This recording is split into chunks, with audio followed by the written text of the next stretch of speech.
यहाँ कोई मेहमान आ रहा हो और आप रास्ता रोक करके खड़े हो जाएं, आने वाला मेहमान क्या समझेगा कि हमारी इज्जत की जा रही है या हमारी बेइज्जती की जा रही है।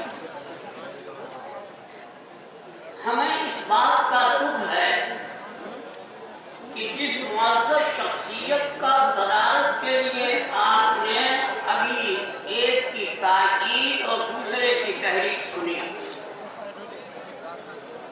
वो तकरीबन अस्र की नमाज के वक्त यहाँ पहुँच जाते, लेकिन मुझे मालूम हुआ कि वो मांधाता मोड़ पर आने के बाद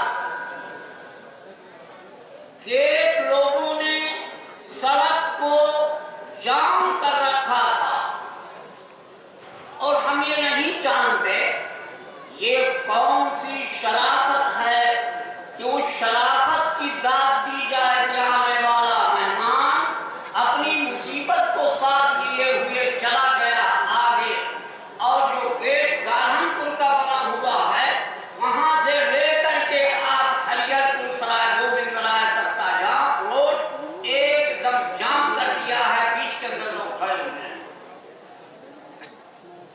बच्चों, एक बात फिर कहूंगा, मेहरबानी करके जाके बैठ जाओ वहां जहां लगे मिले, हटो यहाँ से, चलो वहां जाओ तो खड़े हैं यहाँ सामने, चलो हटो यहाँ से, वरना मैं नीचे आकर के डंडे मारूंगा। गेट पर मत खड़े हो जाओ, वहां चलो पीछे बैठ जाए, यहाँ खड़े हुए हैं वहां जाके किनारे बैठ जाओ, नहीं तकलीफ मिल रही है जाके जमीन पे बैठ जाओ। माइक में चिल्ला रहे फिर भी नहीं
अगर बिगड़ी तो डॉक्टर यही कहेगा कि आप हमारी रायों को तो मानते नहीं हैं, आप कैसे सेहतमंद हो सकते हैं। देखो वहां जो लड़के खड़े हुए हैं, अंदर जाओ, ये कोई लड़का हमको यहाँ ना हो, चाहे यहाँ का रहने वाला हो या किसी भी दूसरे बदल से का आया हो या स्वाइजट कहीं का रहने वाला हो, कहीं खड़ा हुआ मिलना चाहिए। हाथ लोग भी खड़ा हुआ है बेहुदा, चलो आगे बढ़ो, एकदम जहां पर रास्ता आपको मिल जाए और जहां जगह मिल जाए वहीं बैठ जाओ। देखो थोड़ा सा दूध पानी लाओ। मेरे भाइयों और दोस्तों, मैं अपनी इस बीमारी के बावजूद तकरीबन 1 माह पहले मैं दिल्ली गया।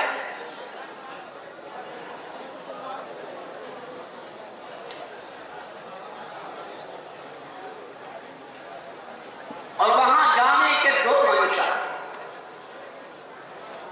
पहला मंशा ये था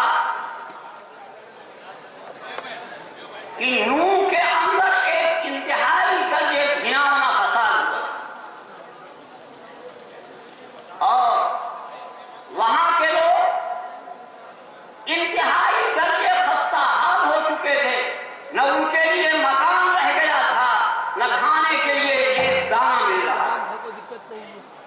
मैंने एक बयान मोबाइल पर दिया था कि प्रतापगढ़ के मुसलमान उनकी हिम्मत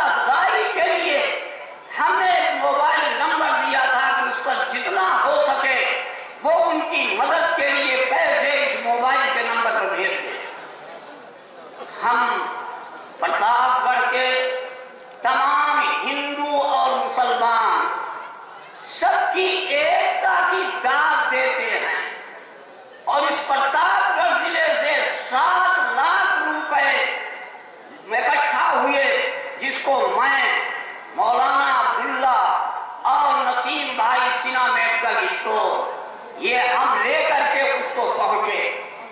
حضرت مولانا جن کی صدارت کا نام پیش کیا گیا ہے، انہوں نے اطلاع کی کہ میں 1:30 اور 2 بجے کے آس پاس میں دلی مسجد عبدالنبی کے اندر میں پہنچوں گا. میں انتظار کرتا رہا، وہ آئے اور ان سے یہ بات میں نے بتائی کہ پرتاپ گڑھ یہ انتہائی غریب ضلع ہے، کسان طبقے کے لوگ ہیں، چھوٹے چھوٹے کاروباری ہیں، اور ان کاروباریوں نے نون کے لیے 7 لاکھ روپے کا انتظام کیا ہے، جس کو ہم لوگ 3 آدمی لے کے آئے ہیں. انہوں نے کہا دفتر میں قاری حماد صاحب کے پاس جا کر جمع کر دو، اور جمع کرنے کے بعد ان سے رسیدات حاصل کر لیں. اور میں انہیں کے پاس بیٹھا ہوا تھا تو نون کے لوگ روتے ہوئے بلکتے ہوئے اپنے گھر کی بربادی کا شکوہ تحریر کے اندر لائے ہوئے حضرت مولانا کے پاس پیش کر رہے ہیں، اور وہ انتہائی شرافت کے ساتھ یہ کہہ رہے تھے کہ بھائی میرا جتنا کل بس ہو سکے گا میں آپ کی مدد کروں گا، کراؤں گا. سرکاری سطح کے لوگوں سے بھی میں اپیل کروں گا، ریکویسٹ کروں گا کہ وہاں کے باشندوں کو صحیح طور پر جینے کا حق دیا جائے. میرے بھائیوں، میں نے ان تمام باتوں کے بعد ایک لفافہ جس کو لکھ کر کے حضرت مولانا عبدالہادی صاحب دامت برکاتہم نے مجھے دیا تھا، اور اس میں آج جس جلسے کے اندر آپ بیٹھے ہوئے ہیں یہ اس میں عرض کیا گیا تھا کہ آپ ہم کو 1 دن کا ٹائم دے دیں، اور ہم چاہتے ہیں کہ پرتاپ گڑھ کی سرزمین پر آپ تشریف لائیں اور ہم سب کی ہمت افزائی فرمائیں. ان کا جواب سنیے. میں نے ان سے کہا کہ ہم 2 بوڑھے وہاں ہیں، ایک مولانا عبدالہادی صاحب بھی بوڑھے اور میں ایک بوڑھا آپ کے سامنے بیٹھا ہوا ہوں. تو مسکراتے ہوئے انہوں نے کہا جی ہاں 2 بوڑھے وہاں ہیں، ایک اور بوڑھے کو بلا لو تاکہ 3 بوڑھے وہاں جمع ہو جائیں، اور جب 3 ہو جائیں گے تو پرتاپ گڑھ کے لوگوں کو بڑی خوشی ہوگی کہ معذورین کا ایک اجتماع ہے جو یہاں بیٹھے ہوئے ہیں. آپ بتائیے، میں نے کوئی جواب نہیں دیا تھا، لیکن ان کا احسان ہے، ہم ان کے احسان کا اعتراف برملا کر رہے ہیں کہ 3 دن کے بعد ان کا ایک فون آیا کہ میں پرتاپ گڑھ آنے کے لیے تیار ہوں، اور وہ تاریخ انہوں نے آج کی 2 نومبر دی تھی. لیکن مجھے افسوس اس بات کا ہے، کون سی خوشی آدمی کی آمد پر آپ کو ہے، کون سی خوشی ان کی آمد پر آپ کو ہے کہ ماندھاتا موڑ سے لے کر کے اور یہاں گیٹ تک آپ نے ان کے راستے کو جام کر دیا.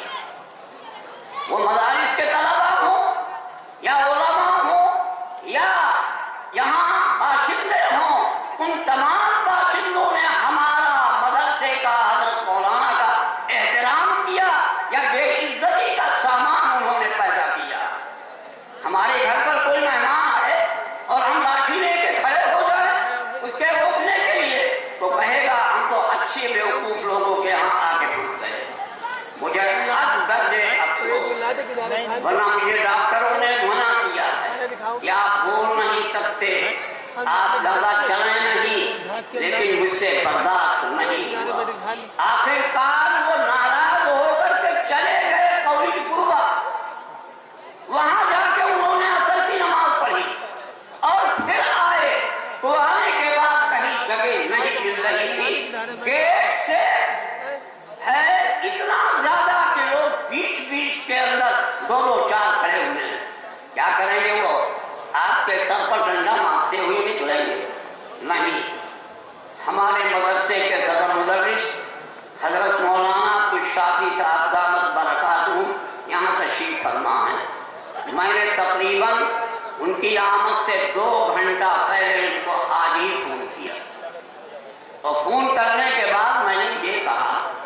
भाई देखो, ये ऐसा इंतजाम आप कराइए और कीजिए कि लोग अगर वहां खड़े भी हैं तो रास्ता छोड़ करके दो लोग किनारों पर खड़े हों, गाड़ियां ताकि आराम के साथ उनकी गुजर सकें। लेकिन उन्होंने कहा मैंने इंतजाम कर लिया है। हम जानते हैं, हमसे हमारी तरह वो भी बूढ़े हैं, यहाँ खाने का इंतजाम उनके जिम्मे है। आप लोग आए हैं, आपके खाने का इंतजाम, आपके खाने की व्यवस्था वो कर रहे हैं। उन्होंने कह दिया, मुझे इत्मीनान हुआ। लेकिन जो मुझे तकलीफ है मैं उसी तकलीफ को अर्ज करने के लिए आया हूँ, वरना कल के इजलास में कमरा नंबर 2 के अंदर मैं लेटा हुआ था चारपाई पर और हिम्मत नहीं पड़ रही थी कि मैं यहाँ आऊँ। लेकिन अब भी मैंने सुना है कि ये सड़क पर लोग अब भी खड़े हैं, यहाँ के गेट पर खड़े हुए हैं, जिसको आजकल की बदअखलाकी का एक अहम सबूत निकलता है, नो एट मी। गेट पे लिखवा देते हैं नो एट मी। क्या मतलब है? आप हमारे घर के अंदर, हमारे गेट के अंदर नहीं आ सकते। जबकि कानून शरीयत ये है कि जब आपका कोई मेहमान आए तो आप अपने मेहमान के लिए इस तरह बिछ जाएं जैसे जमीन बिछी हुई है। लेकिन जब आप लिखवा देंगे नो एट मी, बदअखलाकी का नंबर 1 का सबूत है जिन लोगों ने अपने गेटों पर इसको लिखवा रखा है। आपका गेट कीपर हो, गेट कीपर कहे अभी अंदर जाने की इजाजत नहीं है, अभी जिसके पास आप जा रहे हैं उनको बात करने का मौका नहीं, बड़ी अच्छाई की बात है। लेकिन मेरे भाइयों, मुसलमानों का तरीका ये था कि वो लिखते थे खुश आमदीद, अच्छा हुआ जो आप आ गए, आप पे आने का हम स्वागत करते। ए लड़को मान लो, बैठ जाओ, हमें कोई लड़का रास्ते के अंदर खड़ा हुआ ना मिले, वरना देखो मैं जानता हूं लड़कों को बहोरना, कैसे लड़कों को टाइट किया जाता है। एकदम यहाँ का है कोई साहब हो, मेहरबानी करके जहाँ जगह आपको मिल जाए ताकि हजरत मौलाना तशरीफ लाएं तो अब उनको कोई जहमत न उठानी पड़े। मेरे बुजुर्गों और मेरे दोस्तों, आज ये मदरसे का दूसरा दिन का इजलास है। हमें डॉक्टर की राय पर अमल करते हुए हमें कमरे में चुपके से बैठना चाहिए। लेकिन मैं आया, मुझे एक खबर मिली, मुझे बहुत ज़्यादा दुख है और ये दुख ज़ाहिर नहीं हो सकता है। ये प्रतापगढ़ की तारीख के अंदर इसके पहले 27 इजलास हुए हैं, ये 28वां है, आपने इश्तिहार में देखा होगा।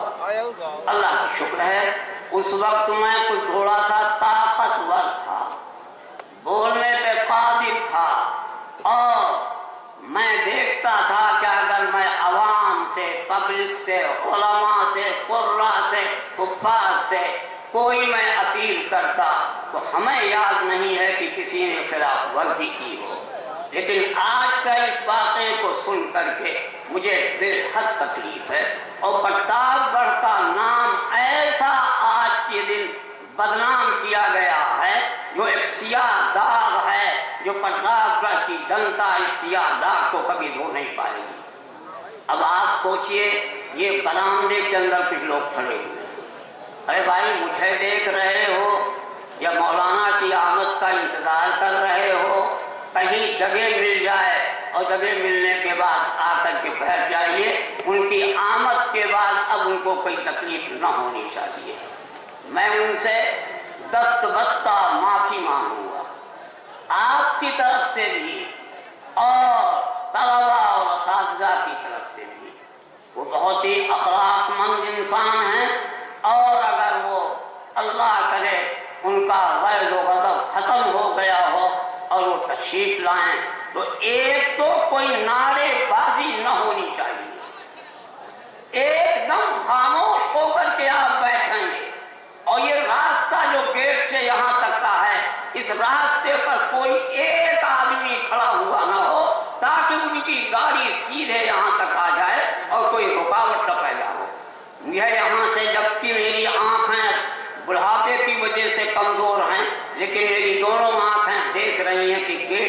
एकदम खुला हुआ नहीं है, वहां पर लोग खड़े हुए हैं, मालूम नहीं किस चीज का इंतजार कर रहे हैं। क्या हुआ भाई?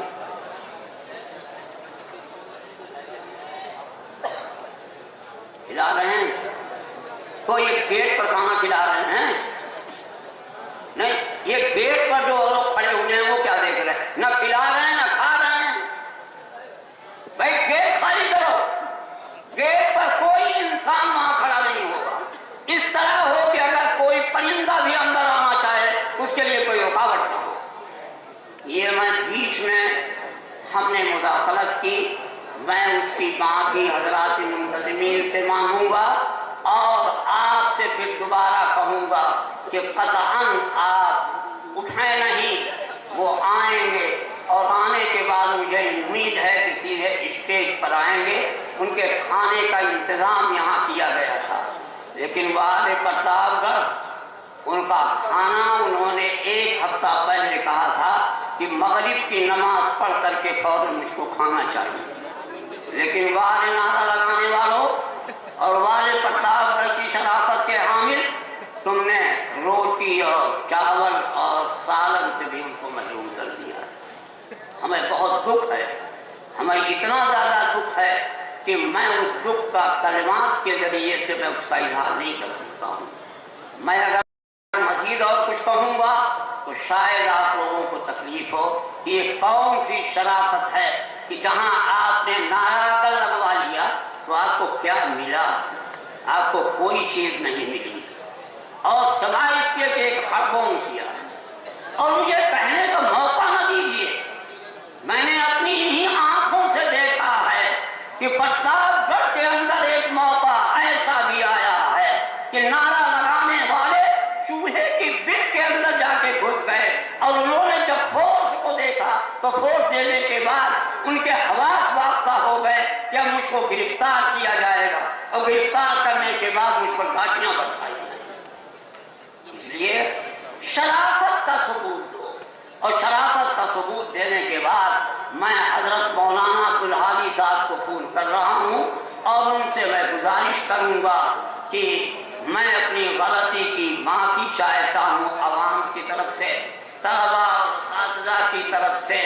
आप हजरत मौलाना से मेरी माफ़ी की दरख्वास्त कर दें और वो तशरीफ़ लाएँ और उनके रास्ते में इंशाअल्लाह अब कोई आदमी नहीं मिलेगा, न कोई रुकावट का सामान होगा। उम्मीद है कि मेरी इन बातों को आप लोग कबूल करेंगे। ये देखिए नंबर 25 में हो सकता है वो जाएं। ये नंबर 25 जहाँ लोग खड़े हैं इसी के पीछे है, क्या आपकी गर्दनों को फलांग करके जाएंगे? फिर आप लोग यहाँ आगे खड़े हो गए, हम ये कहते हैं आपको रास्ता नहीं मिल रहा, जगह नहीं मिल रही, आप इधर आ जाइए पीछे। और स्टेज पर अगर जगह खाली हो तो स्टेज इतना वजनी नहीं है कि आपके वजन को बर्दाश्त कर ले, इसलिए आप आइए। मैं हजरत मौलाना को फोन कर रहा हूँ, अगर उन्होंने गुस्ताखी माफ़ कर दी तो तशरीफ लाएंगे और आपसे कुछ देर तक बातचीत करेंगे।